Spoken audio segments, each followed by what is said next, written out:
Perkenalkan, nama saya Roy Kusnadi Pandiangan, NIM 6203111081 dari kelas PJKR 3A 2020. Baiklah, di sini saya akan mengerjakan ujian akhir semester yang diberikan oleh dosen saya, yang berjudul Cinta Bahasa Indonesia. Siapa sih yang tidak mengenal Indonesia? Negara yang memiliki beragam suku dan budaya. Tidak heran kalau Indonesia memiliki semboya berbeda-beda tetap satu jua. Hal itu memang benar. Keberagaman yang terdapat di Indonesia menjadi hal unik yang tidak dapat dimiliki oleh negara lain. Kamu tahu nggak? Walaupun Indonesia beragam-ragam, semuanya telah disatukan oleh semangat persatuan Indonesia.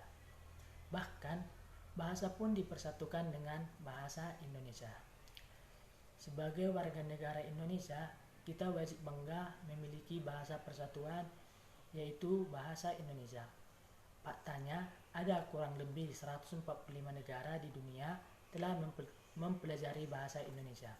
Contohnya seperti Australia, Jepang, Ukraina, Korea Selatan, Cina, dan beberapa negara lainnya. Lalu, bagaimana saya bisa berpartisipasi sebagai bentuk kecintaan kepada bahasa Indonesia? Nah, adapun yang bisa kita lakukan sebagai generasi penerus bangsa dan bahasa kita, yaitu dengan memprioritaskan bahasa Indonesia sebagai bahasa persatuan. Mungkin kita sudah tahu bersama-sama bahwa pengaruh budaya Barat mulai melakukan percampuran di negara kita. Buktinya, remaja-remaja dan orang dewasa saat ini terlihat lebih andal menggunakan bahasa Inggris ataupun bahasa lainnya daripada bahasa Indonesia itu sendiri. Mereka lebih bangga dengan bahasa asing daripada bahasa Indonesia. Padahal, hal ini adalah kesalahan terbesar. Bahasa Indonesia adalah jati diri bangsa. Artinya, seseorang dinilai dari bagaimana bertutur dan menghargai bahasa tanah kelahirannya itu sendiri. Apabila kita tidak bisa menjaga bahasa Indonesia, bagaimana kita mau menjaga tanah air Indonesia? Hal kecil saja tidak bisa kita jaga. Lalu, bagaimana dengan tanggung jawab yang lebih besar? Masa kita mau kalah dengan orang asing yang lebih cinta dengan bahasa kita sendiri?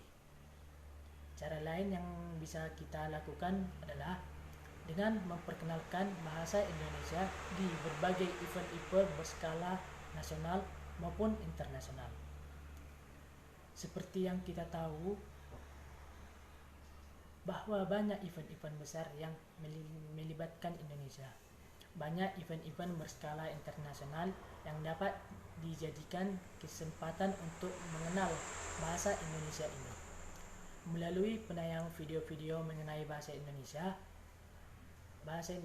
meskipun harus disertai dengan perjemaan ke bahasa Inggris. Cara demikian juga membuat pengenalan warisan bahasa Indonesia. Warisan bahasa kita tetap terjaga dan orang-orang luar juga menghargai bahasa Indonesia. Sekian dan terima kasih.